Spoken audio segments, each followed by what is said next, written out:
So, you get to decide. Do you want to be addicted on fear? Do you want to be addicted on those feelings? Because they're really intense feelings. We know we're alive when we're feeling fearful.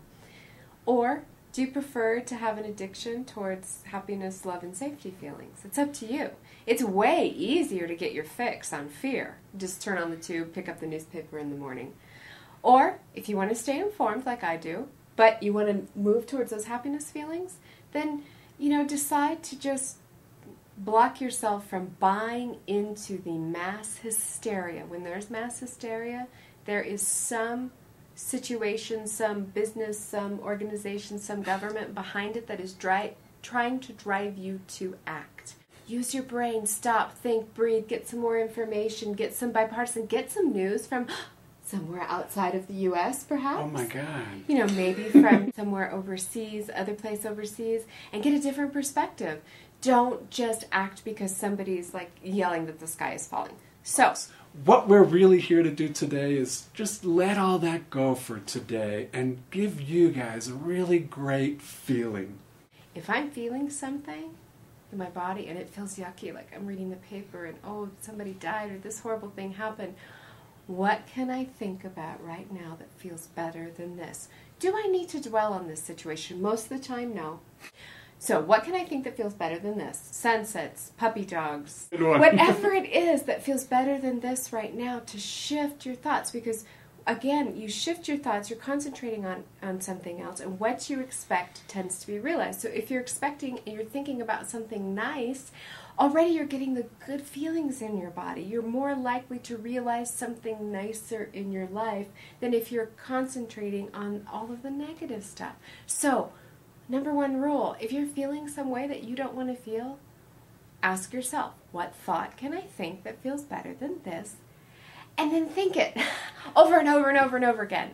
Winning the lottery, going to Disneyland, seeing my best friend, getting married, whatever it is. Beautiful Santa Fe, New Mexico skies, the mountains. There's so many things to think about that are definitely feeling better than what's going on the news these days. And, we talked about this last week when we talked about the triune mind and the three parts of the mind. When you think a better thought, you have a whole different picture in your mind. And since, again, your subconscious mind, a little review, your subconscious mind is a seat of imagination. So whatever picture you're putting in your mind, since your subconscious mind is the acting out part of your mind, that's exactly what it's going to move you towards.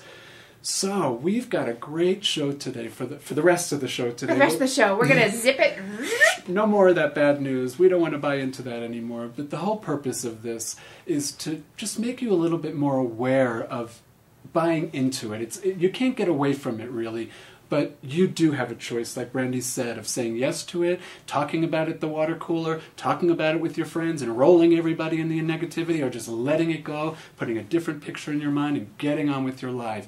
So we've got some beautiful inspirational clips and some beautiful music to go along with that, to give all of you and us a really good feeling. Again, subconscious mind is the seat of feelings. It's the seat of emotions. So if you're feeling good, you're a magnet. You are attracting to you and being attracted to people, places, events, opportunities, situations that are going to support that really good feeling. So, on to the clips. Enjoy.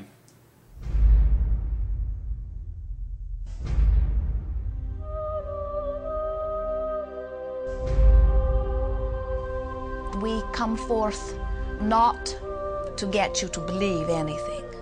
We see great diversity in that which you believe. And in all of that, there is perfect balance. And so we come forth not to alter your beliefs, but to reacquaint you with the eternal laws of the universe. And we are here to express all of that to you in detail. If you knew your potential to feel good, you would ask no one to be different so that you can feel good. You would free yourself of all of that cumbersome impossibility of needing to control the world or control your mate or control your child. You are the only one who creates your reality. For no one else can think for you. No one else can do it. It is only you, every bit of it you.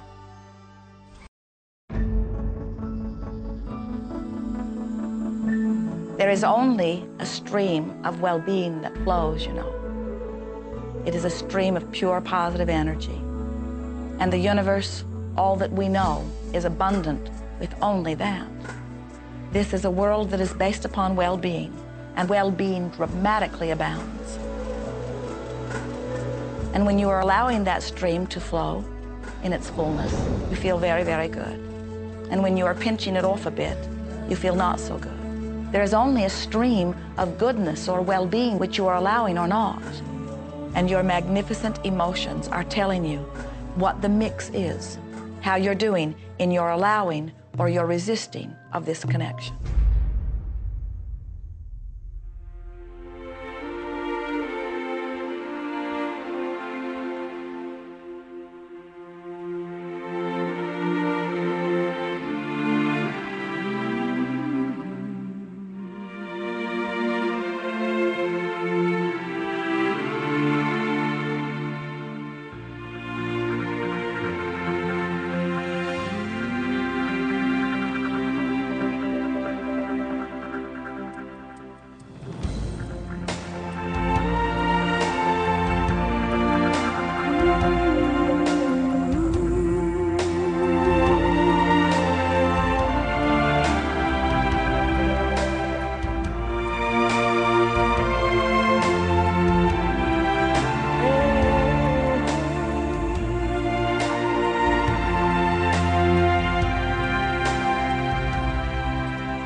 You may be feeling that it would be easier to be hearing these words if they had come to you the first day of your experience upon this earth. And if we were talking to you on your first day of physical life experience, we would say to you, welcome to planet Earth.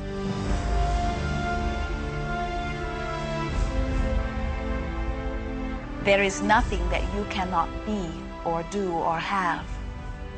You are a magnificent creator, and you are here by your powerful and deliberate wanting to be here. Go forth, giving thought to what you are wanting, attracting life experience to help you decide what you want, and once you have decided, giving thought only unto that. Most of your time will be spent collecting data that will help you decide what it is you want. But your real work is to decide what you want and then to focus upon it. For it is through focusing upon what you want that you will attract it. That is the process of creating. I believe that you're great, that there's something magnificent about you. Regardless of what has happened to you in your life, regardless of how young or how old you think you might be, the moment you begin to think properly, there's something that is within you, there's power within you that's greater than the world, it will begin to emerge. It will take over your life. It will feed you. It will clothe you. It will guide you, protect you, direct you, sustain your very existence if you let it.